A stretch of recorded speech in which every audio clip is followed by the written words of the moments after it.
Hello everyone, আজকে perfect crown ড্রামার episode 2 নিয়ে হাজির হয়েছি। যারা আমার চ্যানেলে নতুন তারা অবশ্যই চ্যানেলটিকে সাবস্ক্রাইব করে দিও। এই ড্রামার প্রথম এপিসোডের লিংক পিন কমেন্টে দেওয়া আছে, না দেখে থাকলে তোমরা সেখান থেকে দেখে আসতে পারো। তাহলে চলো আর দেরি না করে শুরু করা যাক। আগের এপিসোডে আমরা দেখেছিলাম হিজু প্রিন্স ইয়ানের সামনে একটি এনভেলপ রাখে, আর এখান থেকে সিন পাস্টে চলে যায় যেখানে আর্চারি এক্সিবিশন চলছিল, আর সেখানে 4টি টিমকে দেখানো হয়, যেখানে রেড টিমে হিজুর সাথে মিনহো ছিল, অন্যদিকে ব্লু টিমে প্রিন্স ইয়ানের সাথে মিনসুক ছিল, যে আবার সব সময় হিজুর থেকে সেকেন্ড পজিশনে থাকতো। এই জন্য সেই হিজুর ব্যাপারে উল্টাপাল্টা কথা বলছিল। প্রিন্স ইয়ান তার কথা শুনে তাকে চুপ করতে বলে, আর বলে এখনই চুপ না করলে আমি তোমার জিহ্বা আর কান দুটোই কেটে দিব।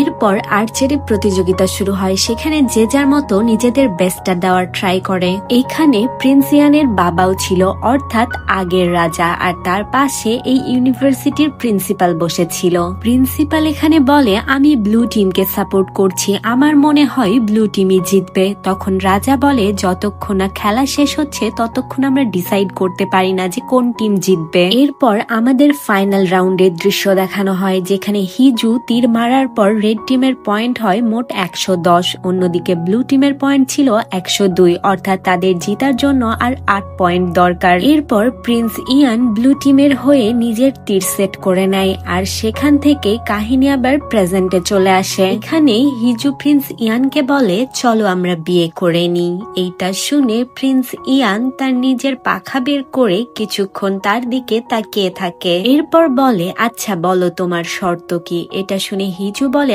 আমি তো ভেবেছিলাম তুমি সারপ্রাইজড হবে, তোমার কথা শুনে মনে হচ্ছে এখানে এর আগেও কেউ তোমাকে বিয়ের প্রপোজাল দেওয়ার জন্য এসেছে। তখন প্রিন্স ইয়ান গিফট বক্সের দিকে দেখায়, বলে হ্যাঁ তোমার আগেও অনেকে এসেছে, এবার ভালোভাবে তুমি তোমার শর্ত বলো। হিজু তার পারিবারিক সম্পদ আর নিজের সৌন্দর্যের ব্যাপারে বলে, আর বলে আমাদের কাজ শেষ হয়ে গেলে আমরা চাইলে ডিভোর্স নিয়ে নিতে পারি, আর চিন্তা করো না সব দোষ আমি নিজের ওপর নিয়ে নিব। প্রিন্স ইয়ান বলে এগুলোর বাইরে আমার অন্য কিছু চাই, তুমি কি আমাকে দিতে পারবে? তখনই দরজার বাইরে রানীর একজন মেড তাদের কথা শুনছিল। তখনই সেখানে ইয়ানের সেক্রেটারি চলে আসে, আর তাকে দেখে বলে কি ব্যাপার, তুমি এখানে কি করছো? মেয়েটি চইকে দেখে বেশ ঘাবড়ে যায়। তখন চই তার হাত থেকে খাবারের ট্রেটি নিয়ে নিজেই রাখতে চলে যায়। চই যখন ভেতরে যায় তখন সে দেখতে পায় হিজু অনেক রেগে আছে। তখন প্রিন্স ইয়ান তাকে খাবারটি সেখানে রেখে চলে যেতে বলে। চই তাড়াতাড়ি করে খাবারটি রেখে সেখান থেকে চলে যায়। অন্যদিকে আমরা রানীকে দেখতে পাই যে তার কাছে এক মেয়েকে ডেকেছে, সে আবার কিম ফ্যামিলি থেকে বিলং করে। এরপর দেখা যায় হিজুর সাথে তার সেক্রেটারি দেখা করতে এসেছে। হেইজিয়ং হিজুকে এত খুশি দেখে বলে কি ব্যাপার, তোমার কি হয়েছে? ওরা জোর করে তোমাকে পয়জন খাইয়ে দেয়নি তো কি হয়েছে আমাকে বলো। হিজু তখন তার সেক্রেটারির দিকে তাকিয়ে বলে সে আমাকে রিজেক্ট করেছে, আর তখনই তার স্মাইলি ফেস রাগে পরিণত হয়ে যায়। এরপর কাহিনী আবার পাস্টে চলে যায়, যেখানে হিজুকে রিজেক্ট করা হয়েছিল। হিজু বলে আমি এই রিজেকশনের কারণ জানতে চাই। প্রিন্স ইয়ান তখন বলে টাকা পয়সা সৌন্দর্যের বাইরেও আমার কাছে গুরুত্বপূর্ণ অন্য কিছু। হিজু তখন বলে এমন কি গুরুত্বপূর্ণ যেটা আমি তোমাকে দিতে পারবো না? এরপর সিন প্রেজেন্টে আসার হিজু তার সেক্রেটারিকে বলে তার ভালোবাসা চাই। এটা শুনে হেইজিয়ং বলে তুমি যেমনটা ভেবেছিলে তার থেকে অনেক বেশি রোমান্টিক। এটা শুনে হিজু আবার রাগ দেখায়। অন্যদিকে প্রিন্স ইয়ানকে তার সেক্রেটারি চই বলছিল আপনি তাকে অন্যভাবে রিজেক্ট করতে পারতেন, এগুলো বলার আবার কি দরকার ছিল। এরপর হিজু তার সেক্রেটারিকে বলছিল আমি জানি সে আবারও বিয়ের জন্য ট্রাই করতে থাকবে। এটা শুনে তার সেক্রেটারি অবাক হয়ে তার দিকে তাকায়। অন্যদিকে রানীকে দেখা যায় সে প্রিন্স ইয়ানের জন্য আসা সকল প্রপোজাল গুলো ভালো করে দেখছিল, আর বলছিল যত বেশি মেয়ে থাকবে আমার সিলেক্ট করতে ততই বেশি মজা হবে।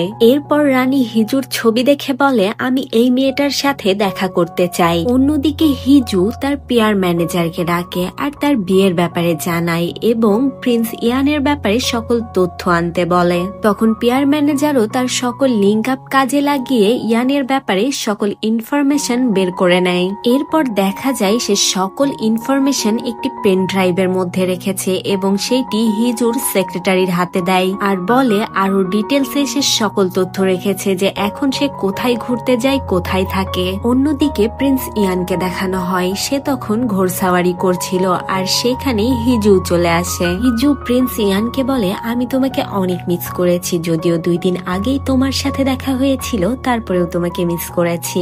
এরপর হিজু বলে, তোমার তো রয়্যাল গ্রাউন্ডে থাকার কথা, তুমি এখানে কি করছো? তুমি কি নিজেকে রয়্যাল গ্রাউন্ডে বন্দি মনে করো নাকি? প্রিন্স ইয়ান এখানে তার কথার কোনোই উত্তর দেয় না আর ঘোড়া নিয়ে অন্যদিকে চলে যায়। এরপর দেখা যায় প্রিন্স ইয়ান যখন ব্রেকফাস্ট করতে বসে কিছুক্ষণ পর সেখানে হিজু চলে আসে। এরপর সে যখন ট্রাফিকে বসে থাকে তার পাশের গাড়িতে হিজু থাকে। এরপর প্রিন্স ইয়ান মুভি দেখতে গেলে সেখানেও হিজু এসে হাজির হয়। এমনকি জগিং এর সময়ও হিজু সেখানে পৌঁছে যায়, কিন্তু সব সময়ের মতোই প্রিন্স ইয়ান তাকে ইগনোর করতে থাকে। এরপর ইয়ান তার সেক্রেটারি চইকে বলছিল, আমি খুবই ডিস্টার্ব, সে সব সময় যে কোনো জায়গায় যে কোনো ভাবে চলে আসে। এরপর হিজুকে দেখা যায় সে তার অফিসে ঢুকছিল, তখনই তার ভাবি তাকে কল করে আর তার ভাবি তাকে বলে, তোমার কি মনে আছে তুমি বাবাকে যে ডেটের কথা বলেছিলে সেটা কিন্তু আজ, তাই তোমাকে আজকে সেই ব্লাইন্ড ডেটের সাথে মিট করতে হবে। পরে হিজুর ভাবি তাকে নাম্বার আর কোথায় দেখা করতে হবে সে অ্যাড্রেস দিয়ে দেয়। পরের সিনে দেখা যায় হিজু সেই ছেলেটার সাথে দেখা করতে গিয়েছে আর সেখানে রয়্যাল এক্সিবিশন চলছিল। হিজু সেখানে পেন্টিং এর কালেকশন দেখছিল। এর মধ্যে একটি বিড়ালের পেন্টিং দেখতে পাই এটা হচ্ছে প্রিন্স ইয়ানের প্রাইভেট কালেকশন। এরপর হিজু সেই ছেলেটার সাথে তাদের বিয়ের ব্যাপারে কথা বলে আর বলে, আমার বাবা তোমার সাথে বিয়ে দিতে চাই কারণ নিজের বিজনেসকে আরো আগে বাড়াতে চাই। পর সে আরো একটি ক্যাটের পেন্টিং দেখতে পায়, সেখানেও সে খেয়াল করে এটা প্রিন্স ইয়ানের প্রাইভেট কালেকশন। এরপর হিজু ছেলেটিকে বলে, তোমাকে আমি বিয়ে তো করে নেব, কিন্তু তার আগে তোমার সকল সম্পদ আমার নামে করে দিতে হবে, তুমি কি আমার এই কন্ডিশনে রাজি আছো? তখনই সেখানে চই আসে আর তার সাথে হিজুর দেখা হয়। পরের সিনে দেখা যায় হিজু কারে করে ফিরছিল কারণ সেই ছেলেটি তাকে মানা করে দিয়েছে। হিজু তখন বলতে থাকে, আমি জানতাম, এটা তো হওয়ারই ছিল। এরপর আমরা প্রিন্স ইয়ানকে দেখতে পাই যাকে তার সেক্রেটারি চই বলছিল, কোথাও রানী আবার হিজুকে আপনার পেছনে লাগিয়ে দেয়নি তো? তখন প্রিন্স ইয়ান বলে, আমি রানীকে যতদূর চিনি সে এরকম কমন লোকদের সাথে হাত মিলাবে না। তখন চই বলে, আপনার কি মনে হয় এই দুজনের মধ্যে ফাইট হলে কে জিতবে? আমার তো মনে হয় হিজুই জিতবে, কারণ আমি তার ব্যাপারে অনেক ইনফরমেশন বের করেছি, সে নাকি ফাইটিং এ অনেক ভালো। এটা বলে সে মজা করতে করতে সেখান থেকে চলে যায়। এরপর আমরা রানীকে দেখতে পাই, তাকে দেখে মনে হচ্ছিল সে গভীর চিন্তায় মগ্ন। সেখান থেকে সিন পাস্টে চলে যায় যেখানে আগের রাজা অর্থাৎ প্রিন্স ইয়ানের ভাই বসে বসে লেটার লিখছিল যে তার আর এই পদে থাকার ইচ্ছা নেই, অর্থাৎ সে রাজার পদ থেকে অব্যাহতি নিবে। তখনই সেখানে রানী চলে আসে আর এমনটা দেখে ভীষণ রেগে যায়, বলে, আমাদের ছেলের কি হবে? তার চেয়ে বরং ভালো হয় তুমি মরেই যাও। অন্যদিকে দেখা যায় রাজা সেই লেটারের ওপর নিজের সিল লাগিয়ে ফেলেছে। রানী তখন গিয়ে সেই লেটারটি নিয়ে আগুনে পুড়িয়ে দেয় আর সেটা রাজার দিকে ছুঁড়ে মারে। কিছুক্ষণ পর দেখা যায় সেখানে ভয়াবহ আগুন লেগে গিয়েছে আর রক্ষীরা সেখান থেকে রাজাকে বের করে আনে, কিন্তু রাজা ততক্ষণে মারা গিয়েছে। এখানে প্রিন্স ইয়ান আসে আর তার ভাইয়ের ছেলের ব্যাপারে খোঁজ নেয়। এই মুহূর্তেই তার ঘুম ভেঙে যায়, অর্থাৎ এতক্ষণ সে স্বপ্ন দেখছিল। এরপর প্রিন্স ইয়ানকে তার সেক্রেটারি চই বলে, কিছুদিন ধরে আপনি ঠিকভাবে ঘুমাতে পারছেন না। অন্যদিকে রানীকে দেখা যায় সে তার ছেলেকে রেডি করছিল আর বলছিল, আজকে তোমার উপর খুবই বড় দায়িত্ব রয়েছে আর এখানে এখন প্রিন্স ইয়ান নেই, সে 4 দিনের ছুটিতে আছে আর এটাকে আমাদের কাজে লাগাতে হবে। তোমার দেখিয়ে দিতে হবে যে প্রিন্স ইয়ান ছাড়াও তুমি সকল কাজ করতে পারো।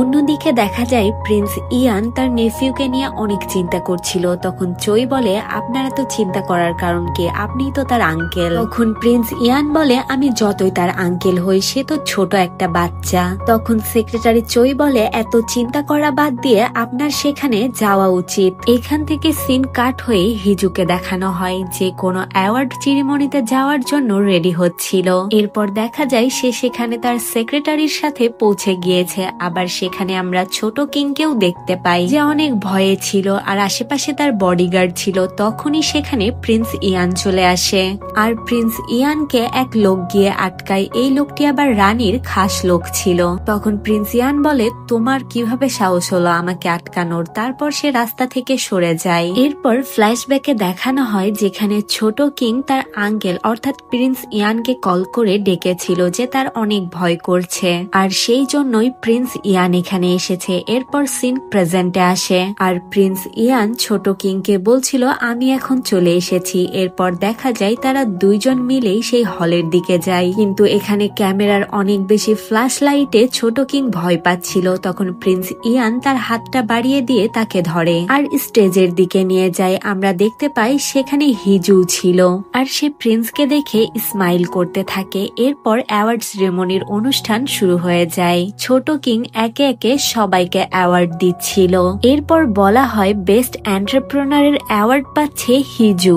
এরপর হিজু স্টেজে যায় আর ছোট কিংকে বলে আপনি এই ক্রাউনটা আমার মাথায় পরিয়ে দিন। তখন ছোট কিং তাকে সেটা মাথায় পরিয়ে দেয়। এটা দেখে প্রিন্স ইয়ানও বেশ খুশি হয়। হিজু তখন প্রিন্স ইয়ানকে বলে আই মিস ইউ, এটা তো আমি ছোট কিং এর কাছ থেকে পেয়েছি, আপনার কাছ থেকেও কিছু পাওয়ার কিন্তু আমি আশা রাখি।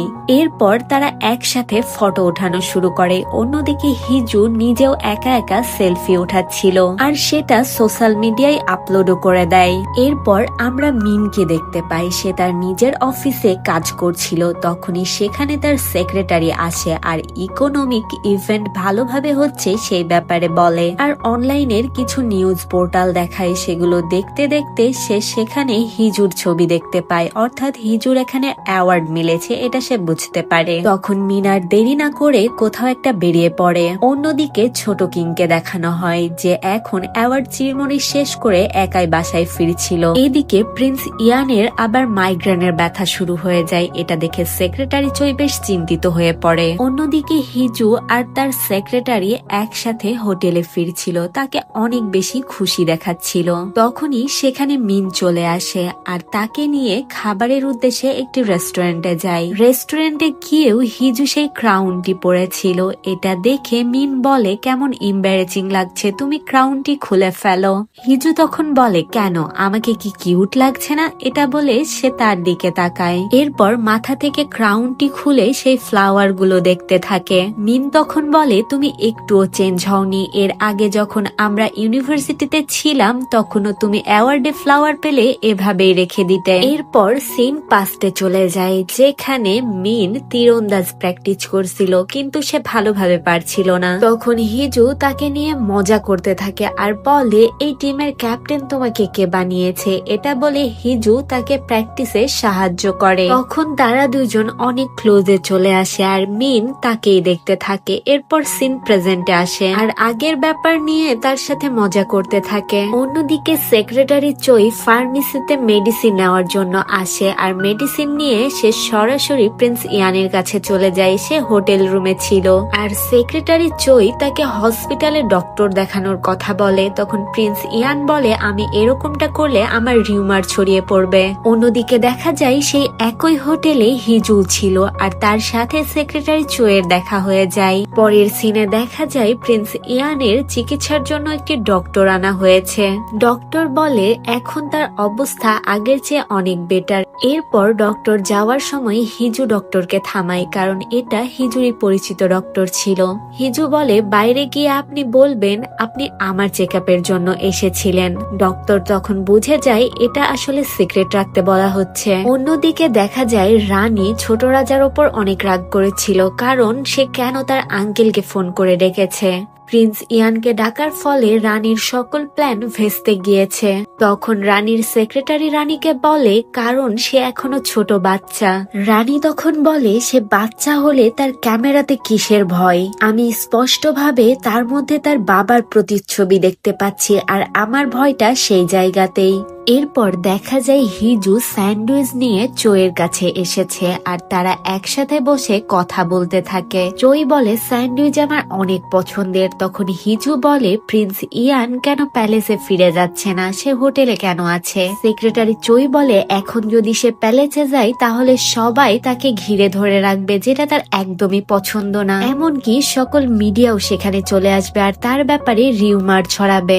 তখনই চইয়ের ফোনে একটা মেসেজ আসে আর সে তাড়াতাড়ি করে হিজুকে বলে এখানে রানী আসছে, আপনাকে এখন লুকাতে হবে। এরপর চই গিয়ে রানীকে ভেতরে ওয়েলকাম জানায়। রানী সরাসরি প্রিন্স ইয়ানের রুমে চলে যায়, কিন্তু তখন সেখানে প্রিন্স ইয়ান ছিল না। সে ওয়াশরুম থেকে বের হয়ে আসে আর বলে আমি এখনো সরাসরি রেডি নয়, তাই আমার জন্য আপনি বাইরে গিয়ে ওয়েট করুন। এরপর রানী বাইরে চলে আসে, সেখানে হিজুর পার্টস দেখতে পায়। এটা দেখে সে আবার প্রিন্স ইয়ানের রুমে ব্যাক যায়। সেখানে গিয়ে হিজু আর প্রিন্স ইয়ানকে একসাথে দেখে। এটা দেখে রানী প্রিন্স ইয়ানকে বলে এটার সকল এক্সপ্লেনেশন আমাকে দিতে হবে। দিন এখানে কাট হয়ে যায়। পরদিন সকালে হিজু ঘুমাচ্ছিল, তখনই তার কাছে তার সেক্রেটারির কল আসে আর বলে তুমি কোন হোটেলে আছো, আমি এক্ষুনি সেখানে আসছি। হিজু তখনও ঘুমের মধ্যেই ছিল, কিন্তু পুরো দুনিয়ায় তাদের ব্যাপারে রিউমার ছড়িয়ে পড়েছে যে প্রিন্স ইয়ান হিজুকে ডেট করছে। এই নিউজ হিজুর ভাই ও ভাবিও দেখতে পায়।